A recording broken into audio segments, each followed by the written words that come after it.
श्री राम जय राम जय राम। श्री राम जय राम जय राम। श्री राम जय राम जय राम।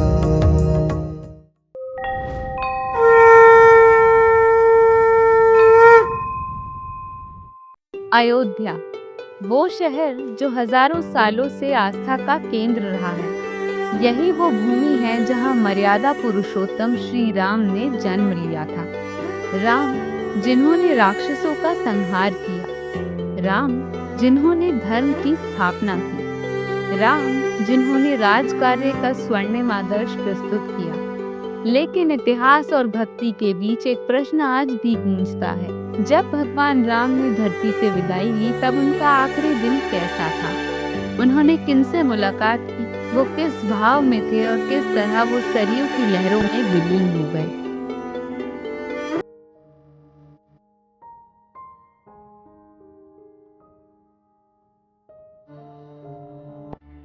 सनातन गुरुज में आज हम आपको भगवान राम के अंतिम दिन की उस यात्रा पर लेकर चलेंगे।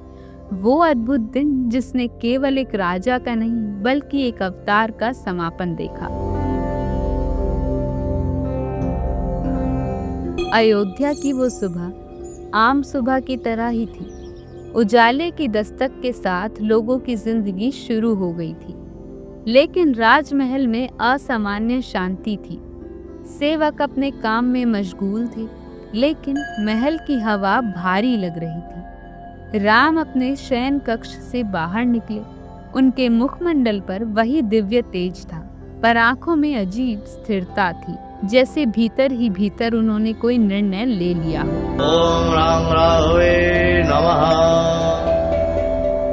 उत्तरकांड में संकेत है कि राम ने अपने जीवन के अंतिम दिन की योजना पहले ही कर ली थी। ये साधारण मृत्यु नहीं थी, ये एक नियोजित प्रस्थान था जिसमें हर क्षण का अर्थ था। राम ने स्नान और पूजा की।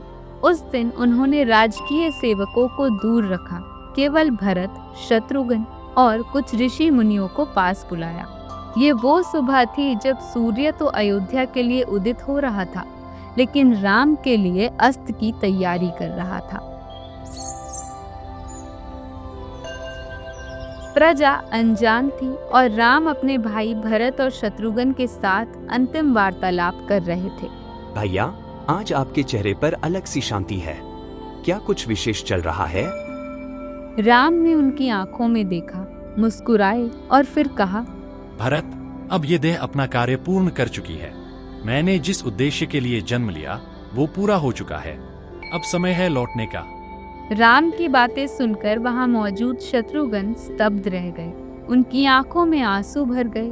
भरे गले से उन्होंने कहा, प्रभु, आप हमें छोड़कर कैसे जा सकते हैं? अयोध्या आपके बिना अधूरी है।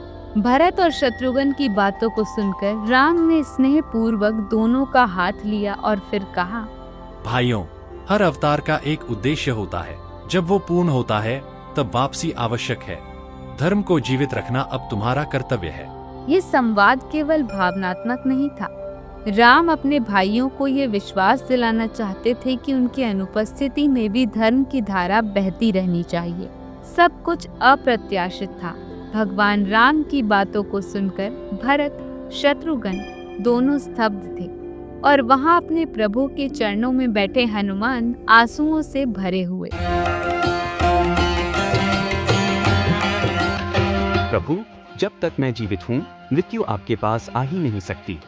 यदि यमराज भी आएंगे तो मैं उन्हें रोक दूंगा।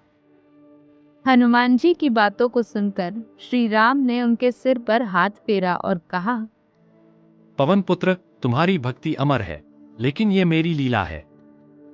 आज तुम्हें मेरी सेवा से विराम लेना होगा। राम की बातों को सुनकर हनुमान कांप उठे। उन्होंने बिलखते हुए कहा, प्रभु, मैं आपके बिना कैसे रहूंगा? रोते हनुमान को राम ने गले लगाया और फिर उन्हें एक काम के बहाने दक्षिण दिशा की ओर भेज दिया। कहा जाता है कि यदि हनुमान उस समय पास रहते तो कोई भी देवता राम को लेने नहीं आ पाते, इसलिए प्रभु ने उन्हें दूर भेजा। ये राम और हनुमान दोनों के लिए सबसे कठिन क्षण था। और इसके बाद बारी आई जनता से संवाद की। राम राज दरबार में खड़े हुए बेहद भावुक और फिर उनकी वाणी गूंज उठी।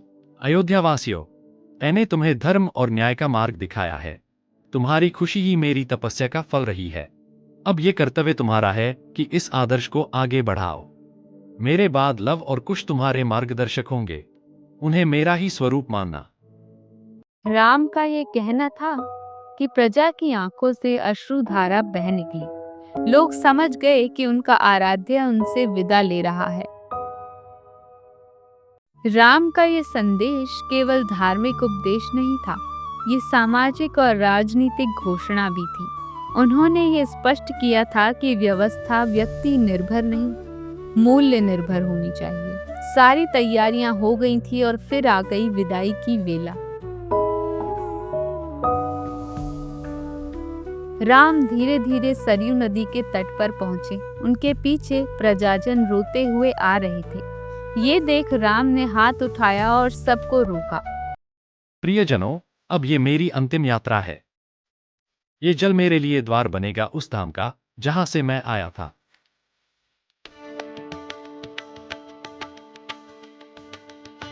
राम ने प्राणायाम किया, उनकी सांसें स्थिर हो गईं। फिर वो ध्यानस्थ होकर सरयू की लहरों में उतरने लगे। पुराणों के अनुसार जैसे ही राम जल में विलीन हुए, उनका दिव्य स्वरूप प्रकट हुआ। वो विष्णु के रूप में बैकुंठ लौट गए। कुछ ग्रंथ इसे जल समाधि कहते हैं, तो कुछ इसे धर्मधाम गमन। ये घटना मृत्यु नहीं बल्कि अवतार का समापन थी। राम ने अपने प्रस्थान को भी एक अनुष्ठान बना दिया। ये हमें सिखाता है कि अवतार भी नियमों से बंधे होते हैं।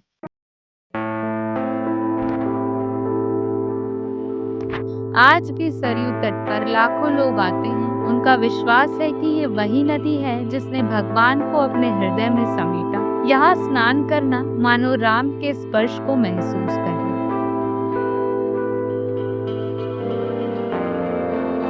हजारों सालों से अब यही सिलसिला है। श्रद्धालु सरयू नदी में दीप जलाकर प्रवाहित करते हैं और इस दौरान उनकी आंखों में होती है विश्वास और भक्ति की चमक। श्री राम जय राम जय राम श्री राम। भगवान राम का ये आखिरी दिन हमें ये सिखाता है कि जीवन का उद्देश्य केवल शासन करना नहीं बल्कि अंत समय में भी शांति, धर्म और करुणा को थामे रखना है। यही राम की मर्यादा है, यही उनकी विरासत। अगर आपको ये वीडियो पसंद आया हो तो वीडियो को लाइक और चैनल को सब्सक्राइब करना ना भूलें। ऐसे ही मजेदार कहानियों के लिए देखते रहें सनातन गुरुज। जय श्री राम।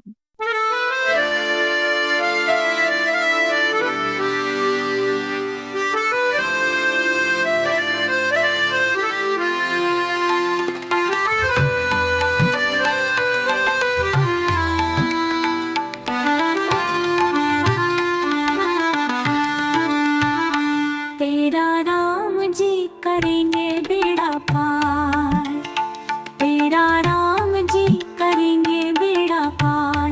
उदासी मनन काहे को करे, मैया तेरी राम हवाले। लहर लहर हरि आप संभाले, हरि आप ही उठाए तेरा भार। उदासी मनन काहे को करे।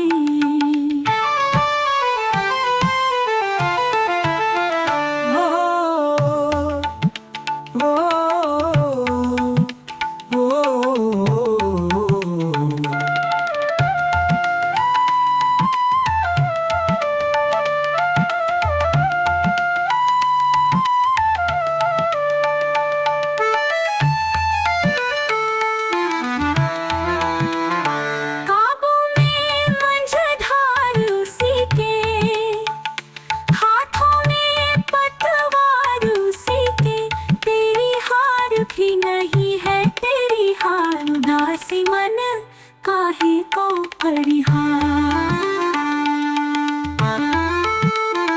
काबू में मंझधार उसी के, हाथों में पतवार उसी के, तेरी हार भी नहीं है तेरी हार, उदासी मन काहे को परिहार।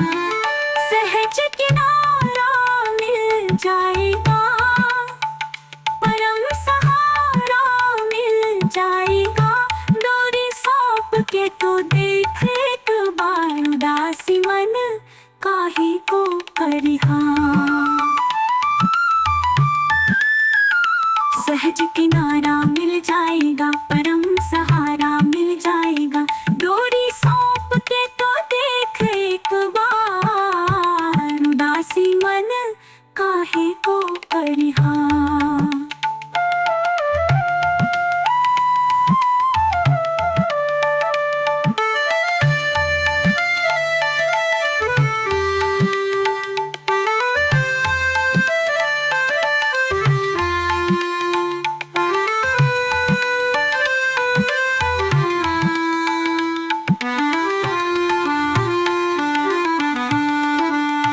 तू निर्दोष तुझे क्या डर है, पग पग पर साथी ईश्वर है, सच्ची भावना से कर ले पुकार, उदासी मन काहे को परिहार।